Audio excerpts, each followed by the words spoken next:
Aussi surprenant que cela puisse paraître, il me semble important de traiter notre rapport à notre corps, pour que nous comprenions la nécessité d'en prendre soin, dans l'objectif de se sentir à l'aise avec cette enveloppe dans laquelle nous nous sommes incarnés.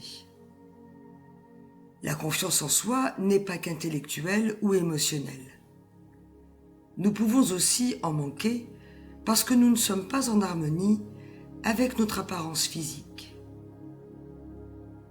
Selon nos personnalités et notre vécu, le corps n'est pas toujours une enveloppe avec laquelle nous avons un rapport facile.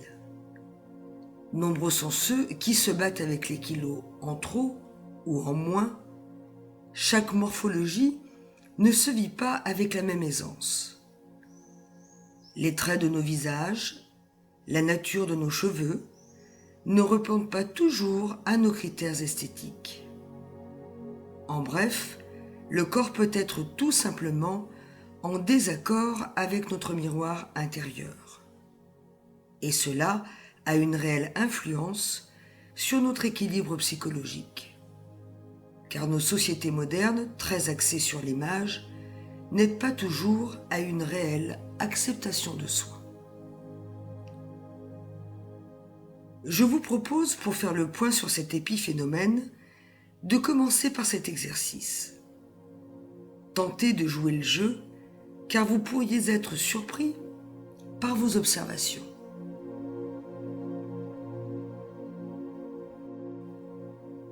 Activez votre témoin, soit votre conscience, et faites taire votre juge intérieur, soit votre mental. Dans ce chapitre, il est question de s'observer sans se juger une fois de plus. Positionnez-vous face à un miroir de grande taille de préférence. Commencez par regarder votre visage dans les moindres détails. Vos cheveux, l'ensemble de votre tête. Puis, tout votre corps, d'abord nu, puis habillé. Que voyez-vous? Des ressemblances avec vos parents, vos aïeux?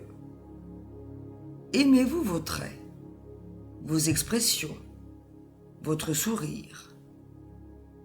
Aimez-vous votre posture? Aimez-vous ce qui se dégage de votre corps? Que ressentez-vous? Que percevez-vous dans votre regard? Écoutez votre corps. Ressentez-vous des douleurs, des sensations? De quoi semble-t-il avoir besoin? Quelles émotions vous ont traversé pendant ces observations? Quelles pensées positives ou négatives ont été les plus présentes pendant cet exercice? Notez toutes vos réponses sur votre carnet de bord.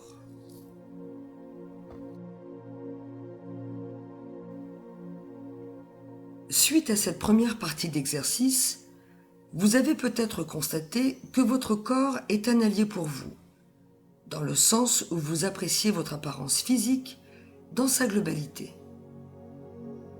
Vous êtes à l'aise dans cette enveloppe, avec votre taille, votre poids, et vous aimez l'image que vous renvoie ce corps de vous-même.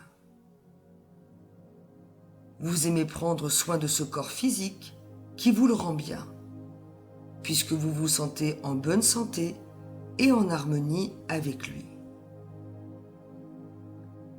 Les traits et expressions de votre visage vous semblent gracieux, reflètent votre personnalité, une partie même de vos ancêtres, et vous êtes plutôt fier de cela.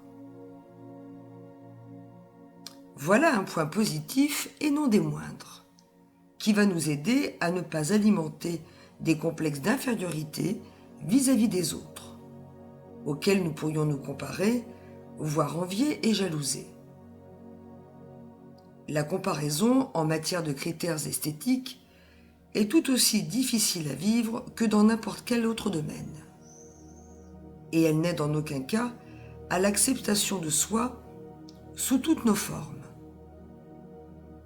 Apprécier sans jalouser la beauté des uns ne doit pas affecter l'image que nous avons de notre plastique physique. Gardons plutôt notre énergie pour tenter de mettre de réelles actions en place pour améliorer notre image.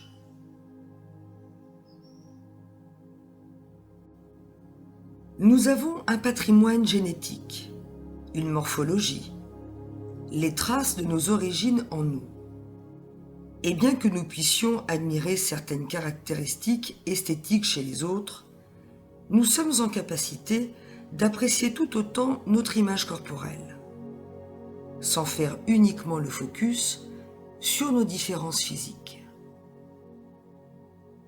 Nous avons la main sur nos défauts physiques, car nous pouvons faire évoluer ou disparaître certains aspects disgracieux, grâce au sport, à une alimentation saine, et peut-être pour certains d'entre nous, un coup de pouce qui peut passer par le bistouri. Oui, les opérations esthétiques, au-delà de répondre à un besoin de retarder notre vieillissement, peuvent contribuer de manière significative à la réparation d'aspects disgracieux, nous permettant d'effacer pour toujours des défauts particulièrement visibles et déformants.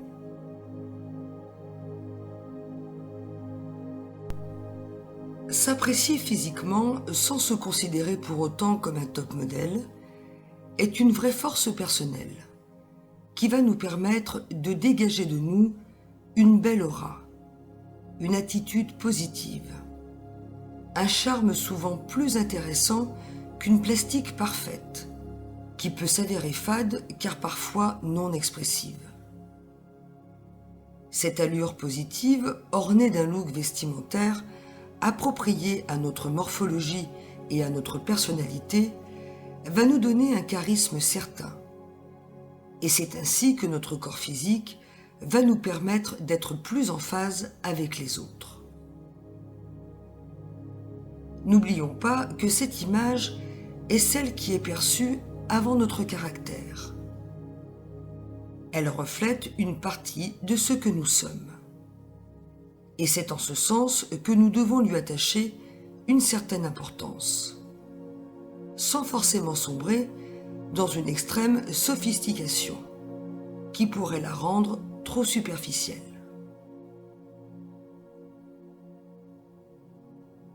En revanche, certains d'entre vous, suite à cet exercice, n'ont pas eu la chance d'observer des points positifs concernant leur enveloppe physique. Peut-être avez-vous focalisé votre attention sur un défaut au détriment de l'ensemble de votre corps. Peut-être que votre enveloppe corporelle ne vous semble aucunement refléter votre personnalité. Quelle analyse objective pouvez-vous faire alors des points que vous avez notés ?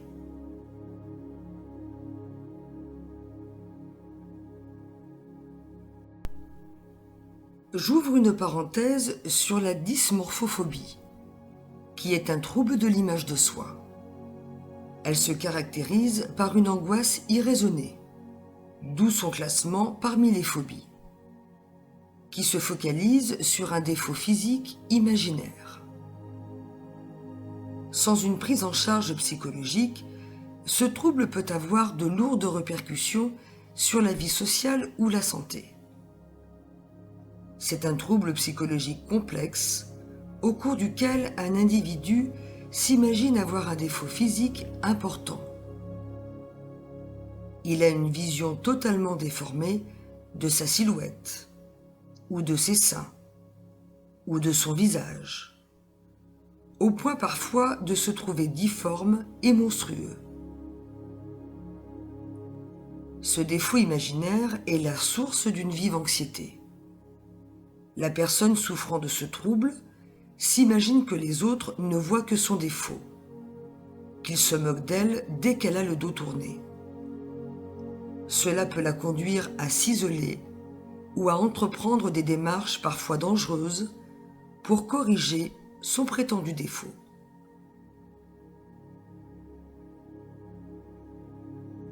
Je vous invite à utiliser la liste des points à analyser que je vais vous énumérer pour comprendre où se cache la source de vos complexes physiques, afin de vous aider à les dépasser grâce à votre investissement personnel pour que les choses changent de manière visible.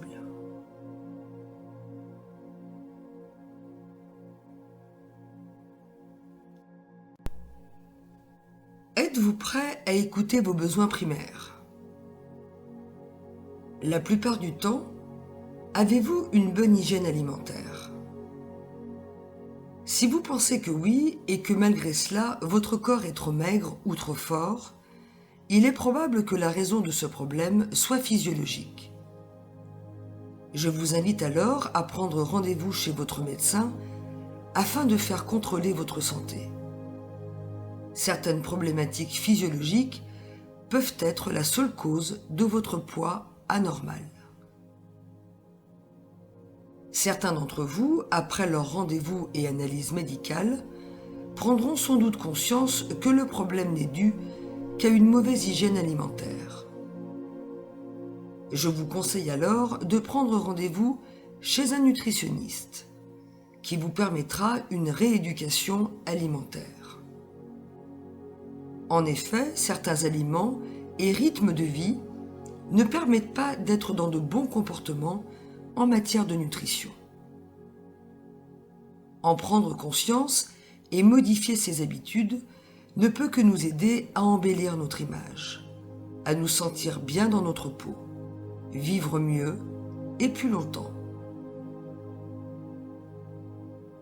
Des raisons émotionnelles sont souvent la cause de troubles alimentaires. Boulimie, anorexie, hyperphagie. L'une des premières solutions est l'accompagnement psychologique, pour apprendre à dépasser nos tourments et manger sainement, plutôt que de manger de manière compulsive nos émotions. Les régimes à répétition, qui ne nous permettent pas d'atteindre réellement nos objectifs, ne peuvent que nous mettre en échec et nous renvoyer l'image négative d'un manque de volonté et de persévérance. Ce cycle vicieux et chronique peut nous enfermer encore plus fortement dans nos troubles, à ce point que nous n'avons plus aucun espoir de reprendre le contrôle de notre corps, et s'ensuivent des opérations gastriques souvent irréversibles, qui n'apaiseront pas pour autant nos troubles psychologiques, malgré des impressionnantes pertes de poids. Le mental et ses pensées négatives alimentent ce processus, au point de provoquer une dépression suite à cette mésestime de soi, due à une image physique non acceptée et souffrante. Si nous avons la chance de ne pas souffrir d'un problème physiologique avéré, il ne tient qu'à nous de nous prendre en main, avec les aides appropriées, pour décider enfin de changer notre apparence, et ce, de manière pérenne. Posez cette intention personnelle de changement. Travaillez vos fausses croyances et pensées négatives sur ce sujet, afin de vous donner tous les moyens de guérir votre corps qui est en désaccord avec vos besoins.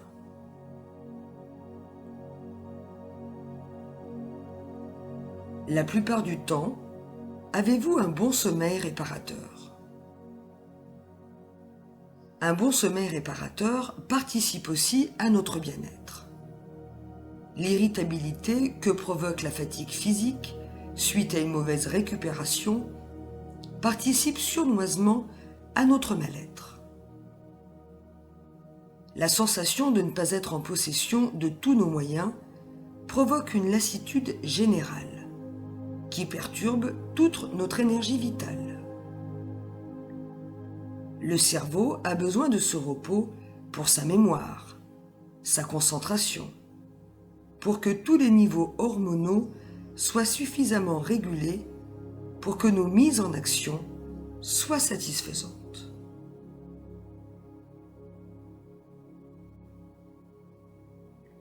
Sans cette bonne récupération vitale, nos capacités sont amoindries et nos réussites plus faibles.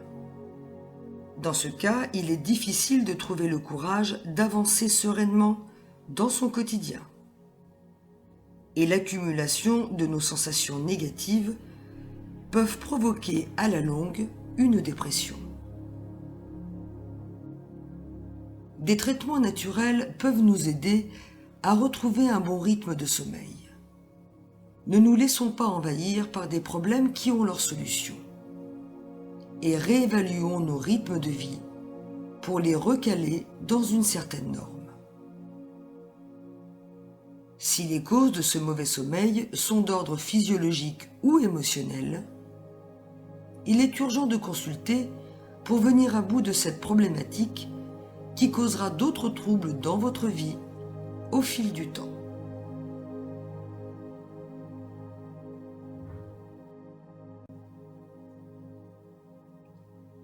La plupart du temps, savez-vous vous reposer, vous relaxer, vous détendre, lâcher prise? La course effrénée que peuvent provoquer nos vies modernes nous font passer à côté de l'essentiel. L'essentiel, selon moi, est de s'entraîner quotidiennement à être humain et non à faire humain. Bien sûr, nous avons tous besoin de travailler, d'organiser au mieux notre quotidien, de produire des choses pour que notre vie nous semble structurée. Mais combien d'entre nous priorisent systématiquement l'interminable liste des choses à faire qu'ils en oublient de vivre et de profiter des gens qu'ils aiment, de leur passion, d'un temps juste pour eux? Ce dont l'être humain a besoin pour se sentir accompli et avoir le sentiment de profiter de la vie qu'il s'est créée, c'est de prendre le temps de l'apprécier. À quoi bon vivre dans une parfaite organisation? À quoi bon donner toute son énergie au travail si le temps de profit est réduit à néant? Combien de jeunes couples qui rêvaient d'une belle carrière professionnelle, de 2 ou 3 enfants, d'une belle maison, se retrouvent enfermés dans leurs obligations et contraintes familiales, sans profiter de la réalisation de leurs rêves. Tout cela parce qu'une pression personnelle, le maintien d'une illusion de perfection, les contraignent à faire toujours plus, à faire passer les tâches domestiques et bien d'autres contingences avant le plaisir de jouer avec leurs enfants, avant le plaisir de partager un câlin avec leur conjoint.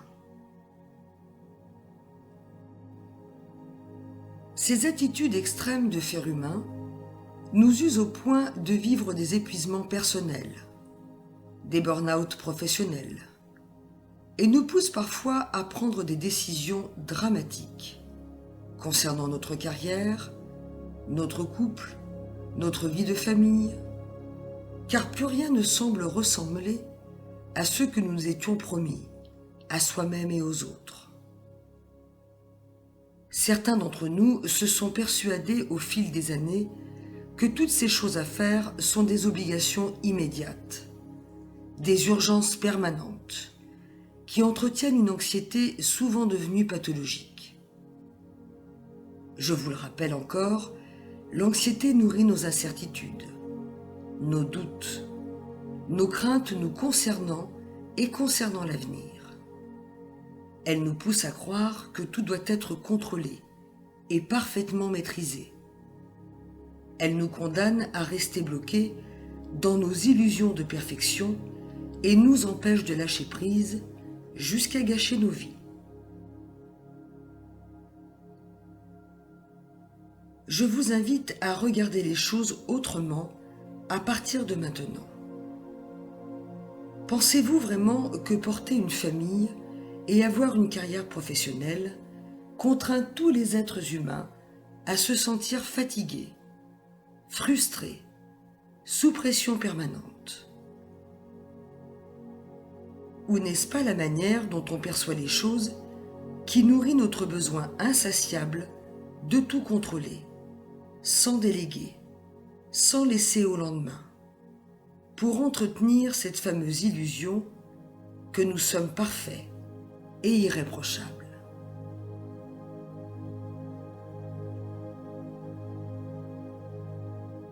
Certains d'entre nous n'ont pas eu la chance de grandir dans un environnement où le plaisir de se détendre et de profiter tout simplement était aussi une priorité.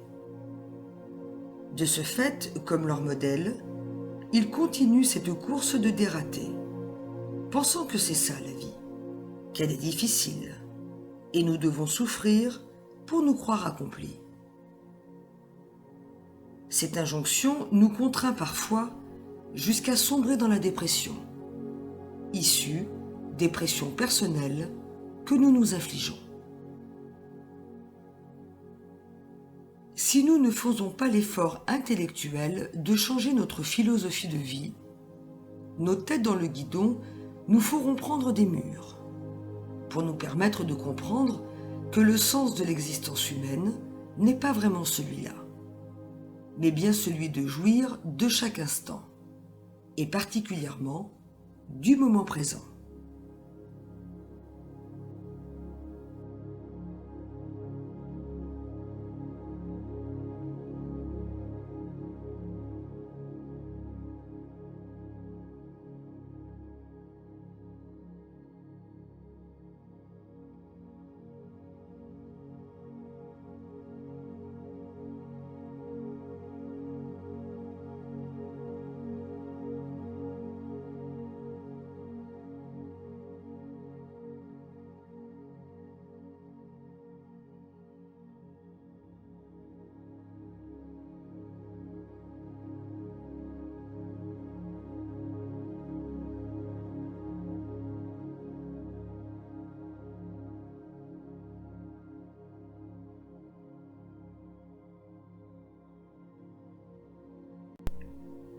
Certaines épreuves nous attendent malgré nous. Mais nous savons maintenant que le jeu de la vie est d'apprendre à les surmonter pour évoluer.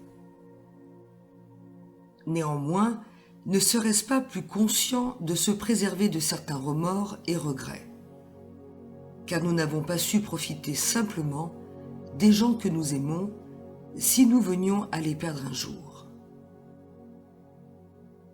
Il en est de même pour toutes les maladies parfois incurables, souvent provoquées à cause de trop de stress négatif et de trop peu de moments de joie. Profiter pleinement ne signifie pas se perdre dans l'oisiveté et le détachement permanent. C'est juste savoir bien vivre sa vie. Et c'est ce juste milieu qui, au bout du compte, est difficile à trouver pour chacun d'entre nous. Chacun de nous doit réajuster les curseurs de ses priorités, selon ses propres valeurs, car il n'existe pas de format idéal de vie. Les questions à se poser peuvent être: qu'est-ce qui est réellement important pour soi? Qu'est-ce qui nous fait réellement du bien? Et je vous en prie, rangeons définitivement dans nos tiroirs cette culpabilité qui n'aide en rien au développement de notre confiance en soi.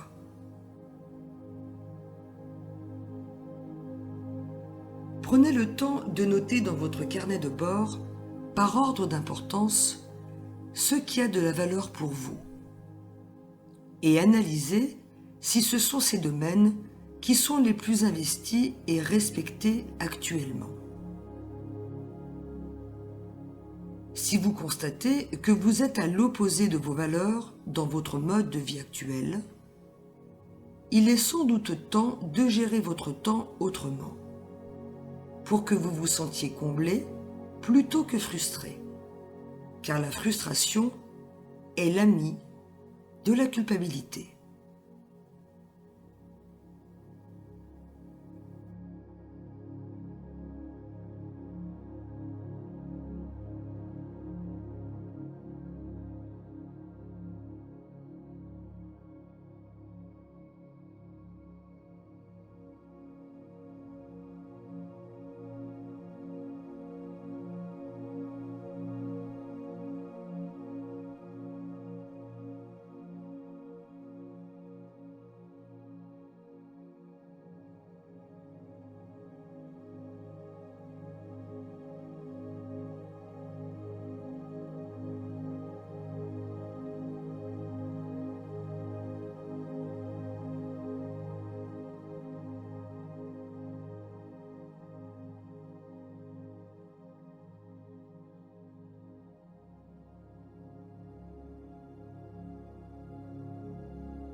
Nous sommes ce que nous respirons, buvons et mangeons.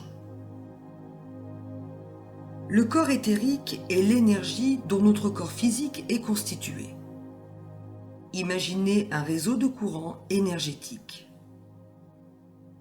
Si ce réseau est alimenté de bonnes choses et de manière positive, en prenant soin de soi au maximum, cela a une importante répercussion sur tout notre bien-être, de notre corps physique à nos corps mental et émotionnel, soit sur nos pensées et nos émotions. Dans le cas contraire, si l'harmonie de ce réseau est perturbée, nos énergies vitales sont basses, au point de désorganiser notre équilibre dans tous les domaines. L'acupuncture, le yoga, les massages Reiki et bien d'autres outils holistiques que je vous invite à découvrir nous aident à rééquilibrer ce réseau de manière à nous maintenir dans le meilleur état énergétique possible. Notre corps nous parle. Les douleurs que nous ressentons sont là pour nous rappeler ses besoins. Il nous est nécessaire d'apprendre à l'écouter pour remédier à ses manques. L'intestin contient des neurones comme le système nerveux central. Si nous ne sommes pas en bonne santé physique, tout le corps émotionnel est perturbé et nos attitudes deviennent inadaptées.